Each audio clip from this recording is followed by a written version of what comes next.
अस्सलाम वालेकुम व्यूअर्स, मैं हूं समीना पाशा। उम्मीद है आप लोग खैरियत से होंगे। व्यूअर्स, चंद अहम खबरें आपके साथ इस व्लॉग में डिस्कस करेंगे और ये खबरें जो हैं वो जाहिर है कि मुल्की हालात से जुड़ी हुई हैं और इसके साथ साथ कुछ अहम खबरें जो बैकग्राउंड चीजें चल रही हैं उससे मुतालिक भी हैं, तो वो भी आपके साथ डिस्कस करेंगे। लेकिन आगाज करेंगे चौधरी परवेज इलाही साहब के मामले से, जो कि इंतहाई ज्यादा, मैं इसको अल्फाज इस्तेमाल करूंगी, रियासती दहशत गर्दी का शिकार हो रहे हैं और इंतहाई शर्मनाक तरीके से हो रहे हैं। क्या उनके साथ वाकया पेश आया आपके सामने रखेंगे, फिर आपको बताएंगे कि क्या इमरान खान साहब का मुकदमा इंटरनेशनल कोर्ट ऑफ लॉ में पेश करने की बात सही है या गलत है, इसके ऊपर क्या चीज है ये भी सामने रखेंगे। आपके इलेक्शन कमीशन ने अब फाइनली क्या फैसला किया है सुप्रीम कोर्ट के फैसले के बाद, इसके ऊपर क्या चीजें चल रही हैं, तो ये भी आपके सामने रखेंगे आज के व्लॉग में।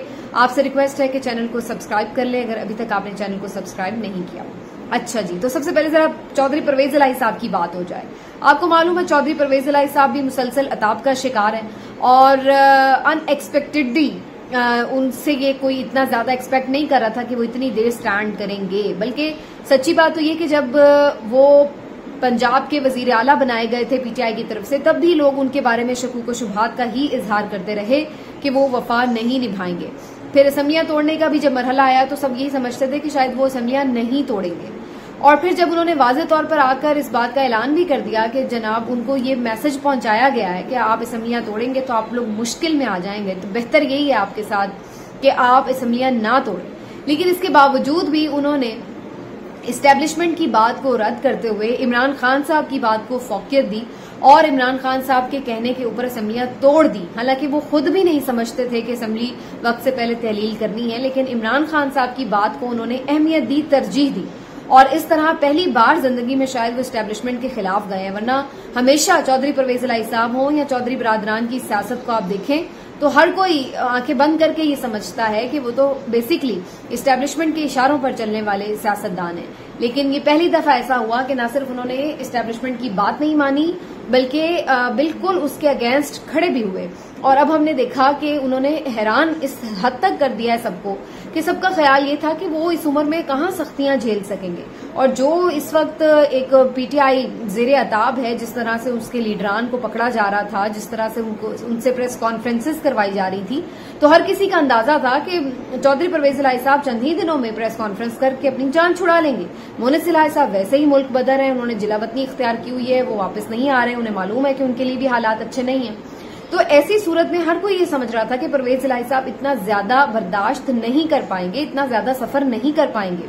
लेकिन उन्होंने हैरान कुन तौर पर, मेरा ख्याल है सबके अंदाजे और तज्जिए गलत साबित करते हुए, न सिर्फ ये कि एक के बाद एक केस को भुगता, कानूनी लड़ाई लड़ी, बल्कि नामसाइद हालात के बावजूद जेल की सख्तियां बर्दाश्त की और इसके बावजूद भी वो इमरान खान साहब का साथ छोड़ने के लिए तैयार नहीं थे। यहाँ ये बात का जिक्र करना बड़ा इम्पोर्टेंट है कि परवेज इलाही साहब कोई बानी कारकुन में से नहीं थे, ना ही पीटीआई के साथ उनका कोई बहुत लंबा साल का रिश्ता है कि जिसको तोड़ा ना जा सकता हो।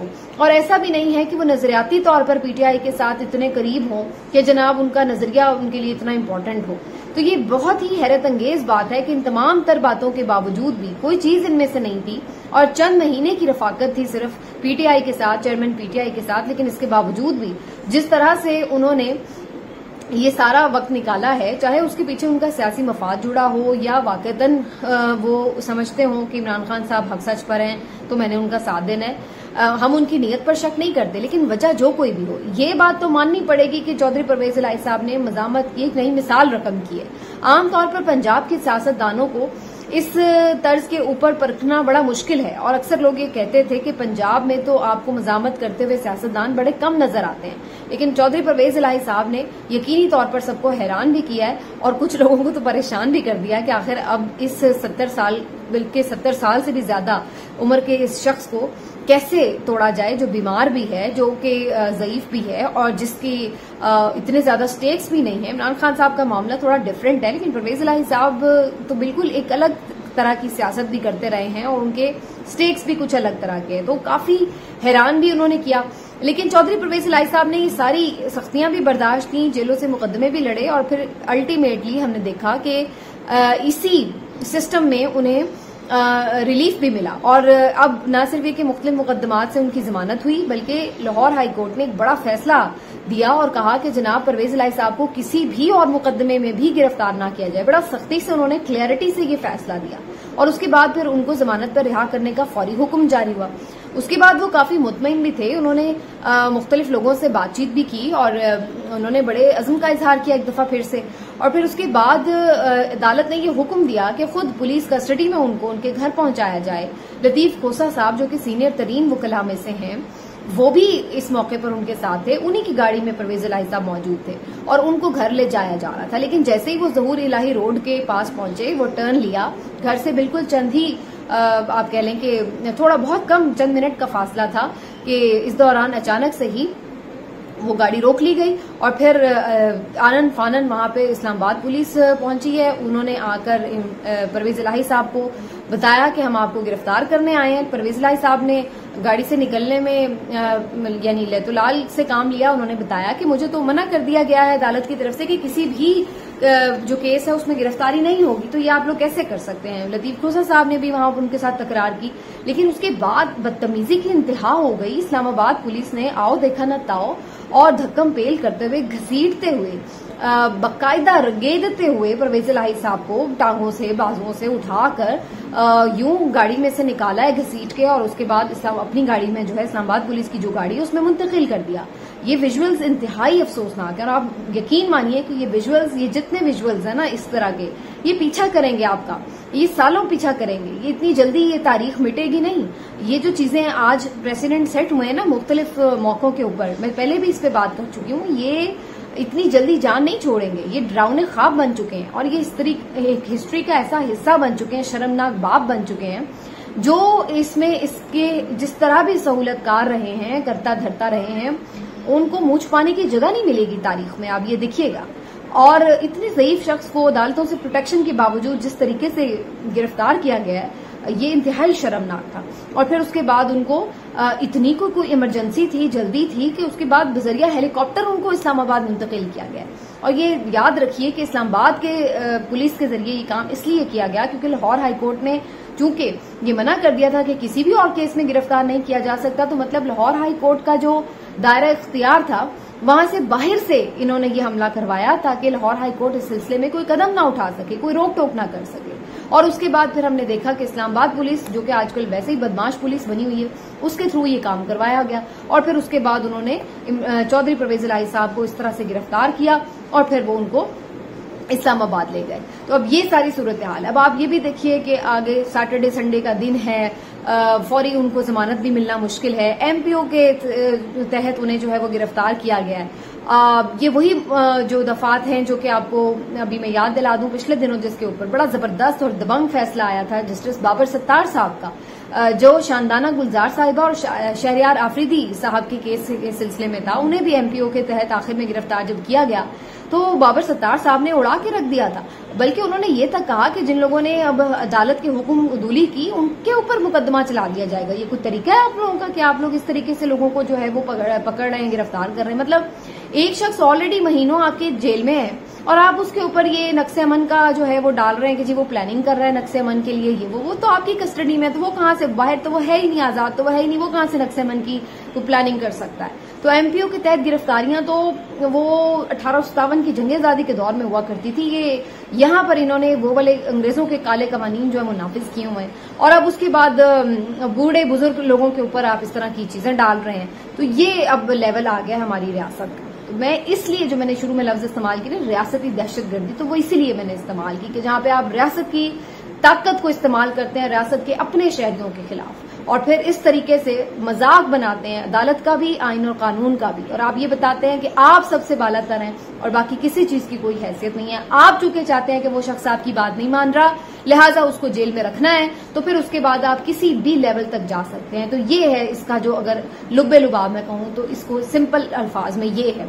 इसके अलावा कोई किसी चीज की आइन कानून, रियासत, हुकूक, बुनियादी ये वो सब चीजें आप उठा के फेंक दें कचरेदान में। असल बात सिर्फ ये है इसमें कि हम सिर्फ इम्पोर्टेंट हैं, हमारी विल ये है, इस पे क्यों नहीं अमल हो रहा, तो लिहाजा ये शख्स अब इबरत का निशान बनाया जाएगा। ये है बुनियादी सारी कहानी। तो अब मजीद उनका मामला डिले किया जाएगा इस्लामाबाद हाई कोर्ट से, तो आपको मालूम है वैसे ही अगर तो जस्टिस बाबर सत्तार साहब जैसे मजीद या जस्टिस बाबर सत्तार साहब हों या उन जैसे कोई और जज साहब हों जो दबंग फैसला दें तो कोई जान छूटने का इम्कान है, लेकिन अदरवाइज तो ये जलील और ख्वार कर रहे हैं तमाम लोगों को, चाहे वो किसी भी केस में पकड़ के शाह महमूद कुरैशी साहब हों साइफर केस में, परवेज लाई साहब इस केस में हो या और भी दीगर बहुत सारे। तो ये एक अनमिट नकूश जो है ये छोड़े जा रहे हैं हमारी तारीख में, और ये स्याह तारीख का हिस्सा है सब चीजें। बहरहाल देखते हैं जी अब इस पर कितना रगड़ा मजीद लगाया जाता है परवेज इलाई साहब को। बाकी इमरान खान साहब के हवाले से इम्पोर्टेंट दिन है 2 सितंबर का, क्योंकि आज उनकी जमानत की जो दरख्वास्त है साइफर केस में उसके ऊपर समाअत होनी है, और मुमकिन है जब तक आप ये व्लॉग देख रहे हो सकता है समाअत हो भी चुकी हो, लेकिन मैं जब ये आपसे बात कर रही हूँ लम्हा मौजूद में, तो मेरे अंदाजे के मुताबिक इमरान खान साहब को जमानत नहीं मिलेगी। ये इतना आसान नहीं है कि एकदम जमानत मिल जाए और वो आजाद हो जाए। तो आप देख लें जो उनके साथी को आजाद नहीं होने दे रहा वो उस बंदे को कहाँ आजाद होने देगा। तो ये तो कोई मतलब खुशफहमी है अगर कोई बाल लेके जी उन्हें कोई जमानत मिल जाएगी। मेरे अंदाजे के मुताबिक उन्हें जमानत नहीं मिलेगी, हालांकि उसकी वजह केस का मेरिट नहीं है, केस मेरिट में बहुत कमजोर है और तमाम कानूनदान इस बात पर मुत्तफिक हैं कि ये केस कोई जान नहीं रखता है और बिल्कुल एक बेबुनियाद सा केस है, बहुत वीक स्टैंडिंग्स के साथ। लेकिन बहरहाल चूंकि इस वक्त तो आपको मालूम है कि अगेन फैसला अगर तो मेरिट के ऊपर होता तो एक अलग सूरत हाल होती। तो फिलहाल तो अभी उन्हें मजीद जुडिशल रिमांड में रखा जाएगा, जो कि ऑलरेडी उनका 13 रोजा यानी 14 रोजा जुडिशल रिमांड है, जो कि 13 सितंबर तक है। तो वो तो अपनी जगह एग्जिस्ट कर रहा है। ये मीनवाइल बीच में जमानत की दरख्वास्त है जिसको मेरा ख्याल है कि मुस्तरद ही किया जाएगा। कल शाह महमूद कुरैशी साहब की भी जमानत की दरख्वास्त है, तो उस पर भी देखेंगे क्या फैसला आता है। मुमकिन है उनकी रिहाई किसी तौर अमल में आ जाए, लेकिन फिलहाल वो भी अताब का शिकार ही नजर आ रहे हैं। तो ये सारी चीजें अपनी जगह हो रही हैं, लेकिन यही जो आइन और कानून का मजाक जिस तरह से बनाया जा रहा है, अदालतों की बात को माना नहीं जा रहा, उसके बाद शहबाज गिल साहब ने आज ये खबर दी है अपने वीलॉग में भी, और इससे पहले मेजर आदिल राजा साहब भी मुख्तलिफ मौके पर ट्विटर पर और मुख्तलिफ जगहों पर ये बात का इजहार करते नजर आए कि जनाब इमरान खान साहब का जो मुकदमा है वो आलमी अदालत में लड़ा जाएगा और उसके लिए कोई बाकायदा टीम भी बनाई जा रही है। उन्होंने तो ये तक कहा कि जी उसके लिए कोई फंडिंग भी हो रही है। लेकिन बहरहाल पीटीआई के तमाम वकला ने और पीटीआई ऑफिशियल से भी इस बात की तरदीद की गई कि कोई ऐसी फंड रेजिंग कैंपेन नहीं हो रही, और अगर कोई ऐसी कैंपेन के लिए आपसे एक्सेस किया जाता है या आपसे रिक्वेस्ट की जाती है कि डोनेट करें, तो आप उसमें बिल्कुल भी डोनेट ना करें।